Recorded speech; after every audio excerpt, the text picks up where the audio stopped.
అపోస్తలుడైన పౌలు రోమీయులకు రాసిన పత్రిక 8వ అధ్యాయము 2వ వచనాన్ని మనం చదువుకుందాం. క్రీస్తు యేసునందు జీవమునిచ్చు ఆత్మ యొక్క నియమము పాప మరణముల నియమం నుండి నన్ను విడిపించెను. ఎట్లనగా ధర్మశాస్త్రము దేన్ని చేయజాలకపోయినో దానిని దేవుడు చేసెను. ఈ భాగంలో 2 విషయాలు మనము అర్థం చేసుకోవాలి. ఒకటి, పాప మరణముల నియమము. 2, జీవమునిచ్చు ఆత్మ యొక్క నియమము. ఈ 2 ఒకదానికొకటి విరోధమైనటువంటి వాతావరణంతో కూడినటువంటి జీవన విధానాలు.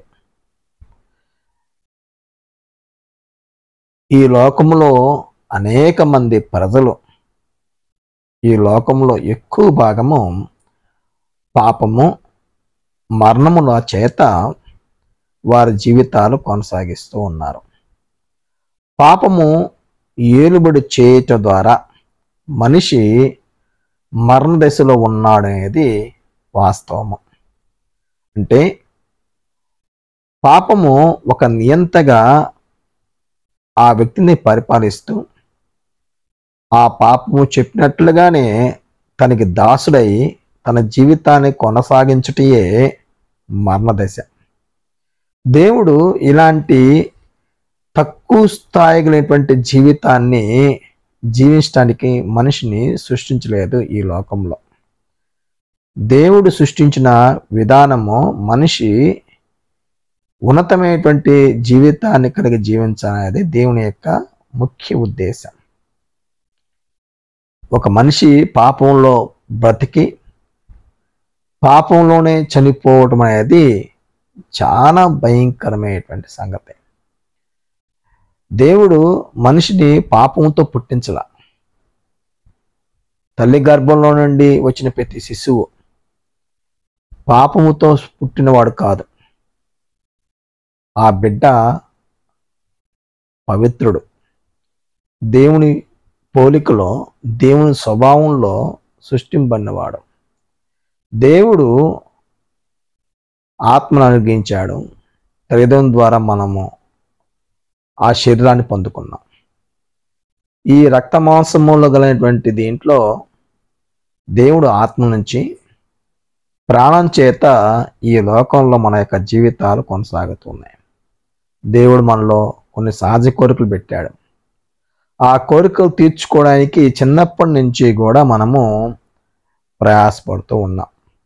ఆ కోరికలను సంతృప్తిపరుచుకునేటువంటి క్రమంలోనే మనిషి మంచి కంటే చెడుని ఎక్కువగా ప్రేమించి దేవుని వ్యతిరేకంగా పాపం చేస్తున్నాడు. పాపం యొక్క ఫలితమే మరణము అనేది మనం గ్రహించాలి.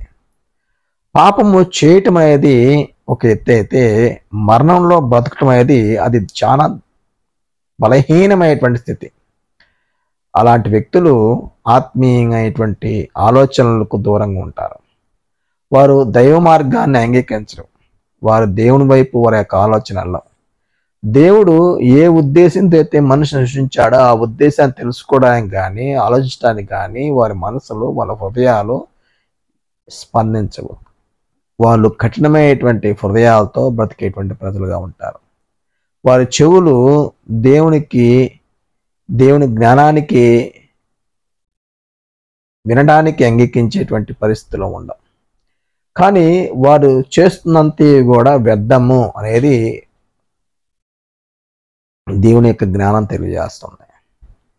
అందువల్ల ఇక్కడ మనము ఈ లోకంలో ఉన్నటువంటి సాతాను మనుషుల్ని ఎట్లు పాడు చేస్తున్నాడు, ఎంత భయంకరంగా మనుషుల్ని పాపంలో నడిపిస్తున్నాడు అనేది మనం గ్రహించాలి. మనుషులు పాప మరణముల నియమము చేత వారి యొక్క జీవితాలను నాశనం చేసుకుంటున్నారు. సాతాను అనేక మంది ప్రజలను తమ వైపు తిప్పుకొని దేవుని యొక్క సంకల్పాన్ని ఎరగకుండా చేయటమే వాని యొక్క బహుబలమైనటువంటి పనిగా పెట్టుకొని ముందుకు వెళ్తున్న వ్యక్తి. అనేక మంది ప్రజలు సాతాను యొక్క అడుగుజాడలో నడుచుకుంటున్నారు. దాని యొక్క అంతము నరకం అనే విషయాన్ని వారు గుర్తించడం లేదు. కారణం ఏంటంటే వారి కళ్ళు మూసుకుపోయాయి, వారి హృదయము అంధకారమైంది, వారి మనసు దురాశతో నిండిపోయి దేవుని యొక్క జ్ఞానానికి వేరుగా వేరే వాటి మీద వారి యొక్క దృష్టి పెట్టి వారి యొక్క జీవితాలు కొనసాగిస్తూ ఉన్నాయి. వారి హృదయంలో, వారి మనసుల్లో దేవునికి స్థానం లేదు. వారు దేవునికి విరోధంగా చేయరాని కార్యములు చేస్తూ తమ జీవితాలను కొనసాగించేటువంటి ప్రజలుగా ఉన్నారు. ఇలాంటి భయంకరమైనటువంటి సమాజాన్ని సాతాను సిద్ధం చేస్తూ ఉన్నప్పటికీ దేవుని ప్రణాళిక ఆగదు. దేవుడు తన ఉద్దేశించిన సంకల్పాన్ని కొనసాగిస్తూ ఉన్నాడు. దేవుని యొక్క వాక్యము బలంగా లోకంలో ప్రసరిస్తూ ఉంది. దేవుని యొక్క జ్ఞానం చేత ప్రజలు వారి హృదయాలు తెరవబడాలని, వారి మనసులు దేవుని జ్ఞానం చేత నింపడాలనేది దేవుని యొక్క ముఖ్య ఉద్దేశం. ఆ ఉద్దేశాన్ని బట్టియే దేవుడు పనిచేస్తున్నాడు. ఆ పనిని కొనసాగించడానికి యేసుక్రీస్తు వారు, పరిశుద్ధాత్ముడు దాన్ని జరిగించట్లో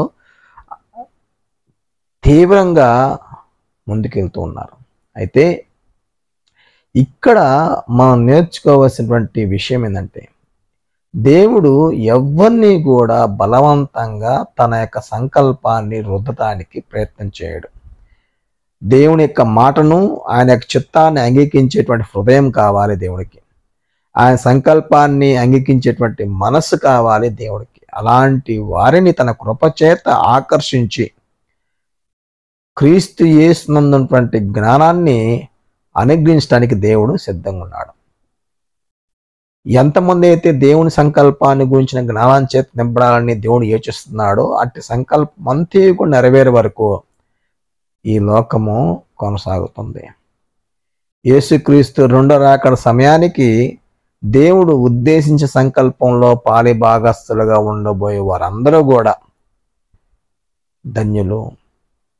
ఉన్నతమైనటువంటి ఆ మహిమలో పాలిభాగస్థులు అవ్వడానికి, మనం సిద్ధపడటానికి దేవుడు మనకి ఈ లోకంలో కొంత సమయాన్ని ఇచ్చాడు. కాబట్టి మనిషి బ్రతుకున్నంత కాలము మహిమలో ఉండేటువంటి ఆ స్థితిని నిరీక్షిస్తూ ఈ లోకంలో, ఈ శరీరంలో మనం బతుకుతూ ఉండాలి. ఈ శరీరంలో జీవించేటువంటి ఈ కొద్ది నాలు మనకి ఎంతో శ్రేష్టమైనవి అనే విషయాన్ని మనం గుర్తుంచుకోవాలి. అందుకే క్రీస్తు యేసునందు జీవమునిచ్చు ఆత్మ యొక్క నియమము అనగా క్రీస్తునందు జీవ నియమాలు మనము క్రీస్తు లాంటి స్వభావాన్ని సాధించడానికి ఎంతో సహాయం చేస్తాయి. ఈ జీవ నియమాలు మన మనసును, మన హృదయాన్ని, మన మనస్సాక్షిని, మన శరీర తత్వాన్ని కూడా అనగా మన శరీర క్రియలను కూడా ఆత్మ సంబంధంగా ఎదిగేట్లుగా ఈ నియమము మనలో పనిచేస్తుంది. దేవుడు జీవ నియమం ద్వారా ప్రతి వ్యక్తి యొక్క హృదయాలని ప్రతిష్టమైనటువంటి ఇంపైన సువాసనగా రూపుదిద్దబడాలని దేవుడు ఆకాంక్షిస్తూ ఉన్నాడు. క్రీస్తునున్నటువంటి ఆత్మ యొక్క ఈ నియమము హృదయం మీద, మనసు మీద బలంగా పనిచేయాలనేది దేవుని యొక్క ముఖ్య ఉద్దేశం.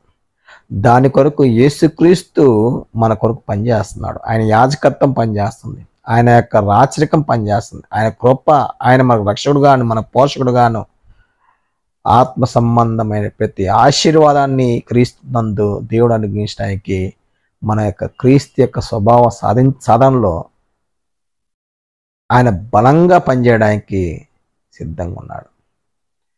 ఇక్కడ మనము ఆలోచన చేస్తే ఒక విషయాన్ని మనం గ్రహించాలి. ఏంటంటే క్రైస్తవులు దేవుని ప్రేమనందు ఆనందిస్తూ అట్టి ప్రేమలో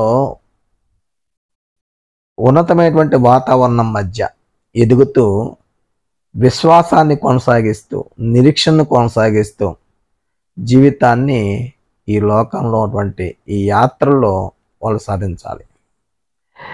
అందుకే పౌలు పదే పదే తెలియజేస్తున్న సంగతి ఏంటంటే,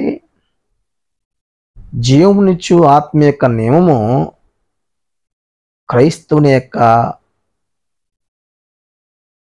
ఉన్నతమైనటువంటి లక్ష్యాలను ఛేదించడానికి ఎంతో బలంగా ఎంతో ఉన్నతంగా సహాయపడుతుంది. పౌలు అంటున్నాడు, క్రీస్తు యేసు జీవమునిచ్చు ఆత్మ యొక్క నియమం పాపము మరణము నుండి నన్ను విడిపించింది అని అంటాడు పౌలు. అంటే పాపము నుండి మరణం నుండి విడిపించే శక్తి దేనికి ఉందంటే జీవనియమానికి ఉంది.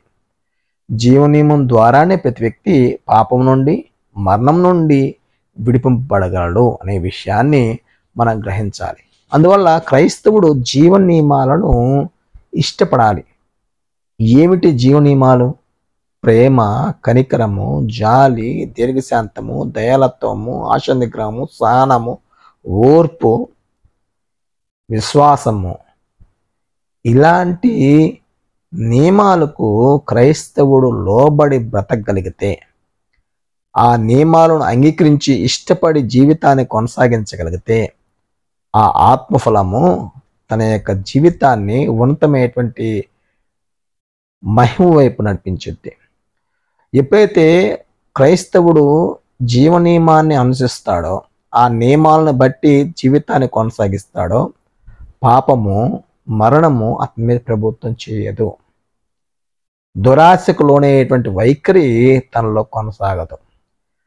ఈ శరీరంలో ఉన్నంతకాలము ఏ సమయం ఉందే సరే దురాశకు లోనగు వైఖరి మనలో ఉంటుంది. కానీ జీవ నియమాన్ని వెంటాడేటువంటి వ్యక్తి, దాన్ని అనుసరించే వ్యక్తి దురాశకి, పాపానికి, మరణానికి దూరంగా జీవించేటువంటి శక్తిని, నియంత్రణ కలిగి ఉండేటువంటి సామర్థ్యాన్ని మెరుగుపరుచుకుంటూ ఉంటాడు. అందువల్ల జీవ నియమం అనేది మనం గ్రహించాలి. జీవ నియమము యొక్క శక్తిని మనము అర్థం చేసుకున్నప్పుడే మన ఆత్మీయ అభివృద్ధి అనేది బలంగా ఉంటుంది. ఈ లోకంలో చాలామందికి జీవ నియమము గురించినటువంటి అవగాహన లేకపోవటం వల్ల ఆత్మ సంబంధమైనటువంటి జీవితాన్ని సాధించటంలో విఫలమవుతూ ఉన్నారు. క్రీస్తు యేసునందు ఉండేటువంటి జీవితము ఎంత శ్రేష్టమైందో ఎందుకు మనుషులకు అర్థం కావటం లేదు. మనుషులు దాన్ని ఎందుకు ఉన్నతంగా చూడలేకపోతున్నారంటే జీవ నియమం యొక్క శక్తిని వాళ్ళ హృదయాల్లో, వారి మనసుల్లో ముద్రించుకునే విషయంలో విఫలమయ్యారు. కాబట్టి జీవనియమము అనగా యేసు ప్రభు వారు కొండ మీద చేసిన ప్రసంగంలో మనం చూసినప్పుడు అనేక విషయాలను యేసు ప్రభు వారు బోధించారు. ఆయన చెప్పిన ప్రతిదీ కూడా ఒక జీవ నియమము. ఆ జీవ నియమాన్ని నువ్వు నెరవేరిస్తే ఈ భూమి మీద నువ్వు కలిగి ఉండేటువంటి అనుభూతి, ఆనందము, శాంతి, సమాధానము, ఒక ఉన్నతమైనటువంటి శక్తిని నీలో ప్రసరింపజేస్తుంది. నీలో ఉన్నటువంటి ఆలోచనలను పురుకొల్పిద్ది. కాబట్టి జీవ నియమంకున్న శక్తి చాలా బలమైందనే విషయాన్ని మనం అంగీకరించాలి. యేసు ప్రభువు వారు చేసిన కొండ మీద ప్రసంగము, ప్రతి నియమాన్ని మనం నెరవేరిస్తే మనం పరిపూర్ణమవుతాము. పరిపూర్ణతను సాధించే వారంగా మనం ఉంటాము. యేసుక్రీస్తు ప్రభు వారు అన్నారు చివర్లో, దేవుడు పరిపూర్ణుడు కనుక, మీ తండ్రి పరిపూర్ణుడు కనుక మీరు పరిపూర్ణులుగా ఉండెదరు అని. అంటే పరిపూర్ణత సాధించేటువంటి స్వభావము మనలో ఉంది. ఆ శక్తి మనలో ఉంది. అందువల్ల ఆ పరిపూర్ణత సాధించటానికి ఈ లోకము మనకి ఏమిస్తుందో మనం సరిగ్గా దాన్ని చూడగలగాలి. సాతాన్ని జయిస్తూ, ఈ లోకంలో అన్నిటినీ జయిస్తూ దేవుని మార్గాల్లో కొనసాగటానికి నువ్వు చేసేటువంటి ప్రతి ప్రయత్నము నీలో ఉత్తేజాన్ని, బలాన్ని, శక్తిని నింపేటువంటి పరిస్థితి ఏర్పడుతుంది. జీవమునిచ్చు ఆత్మ యొక్క నియమముకున్న శక్తిని నువ్వు తెలుసుకుంటే, నువ్వు అంగీకరిస్తే, నీలో జరిగేటువంటి జీవన విధానము, ఆత్మీయ వాతావరణం అనేది బహు గొప్పదిగా ఉంటుంది. చాలామంది ఈ జీవ నియమముకున్న శక్తిని ఎరగకపోవటం వల్ల తప్పిపోతున్నారు. దేవుని విడిచిపెడుతున్నారు. శ్రమలు, కష్టాలు, బాధలు వచ్చినప్పుడు వారి యొక్క జీవితంలో మేము దేవుణ్ణి నమ్ముకున్న వల్ల మాకు కష్టాలు వచ్చేసినాయి, బాధలు వచ్చేసినాయి అని వారు దేవుణ్ణి విడిచి లోకంలో ఉన్నటువంటి ఆ సాతాను యొక్క అనుచరులతో జీవించేటువంటి పరిస్థితి ఏర్పడుతుంది. విగ్రహారాధన వైపు మళ్తున్నారు, దురాశ వైపు మళ్తున్నారు, చెడు క్రియలు జరిగిస్తున్నారు. దాని యొక్క పర్యవసానము ఎంత ఘోరమైనటువంటి జీవితానికి దారితీస్తుందో వారు చూడలేకపోయారు. వారు ఈ భౌతికమైన ఈ లోకంలో ఈ శరీరంలో ఉండగానే బ్రతికేటువంటి జీవితం గురించి ఆలోచిస్తున్నారు కానీ ఈ శరీరాన్ని విడిచిపెట్టిన తర్వాత ఉండబోయేటువంటి ఆత్మకు ఉండేటువంటి జీవితాన్ని గురించి వాళ్ళు ఆలోచించలేదు. వాళ్ళ ఆలోచనలు భౌతికమైనవే కాబట్టి భౌతికమైన వాటి కొరకే వారి యొక్క మనసు సిద్ధం చేసుకున్నారు. వారి యొక్క జీవిత విధానం కొనసాగుతుంది. అలాంటి వారు దేవుళ్ళు ఎదగలేరు, ఆత్మీయ జీవితాన్ని వారు అనుభవించలేరు. ఎంతోమంది భక్తిపరులు సహితము కూడా దేవుని యొక్క జీవనియమానికి ఉన్న శక్తిని ఎరగపోవటం వల్లనే అనేక మంది తప్పిపోయారు, వారి యొక్క జీవితంలో నష్టపోయారు, వారు నాశనాల్లో ఉన్నారనేది వాస్తవం. ఈరోజు దేవుడు మనకి ఇచ్చిన అవకాశం గొప్పది. మనం బ్రతికున్నాం, మనం చనిపోవాలా. ఈ వాక్యం వింటున్నటువంటి ప్రతి ఒక్కరూ కూడా ఆలోచించవలసిన విషయం ఏంటంటే, మనం బ్రతికుండగానే జీవనియమకున్న శక్తిని గ్రహిస్తే దేవుడు క్రీస్తు యేసునటువంటి ఆ ఆత్మ నియమాన్ని నీలో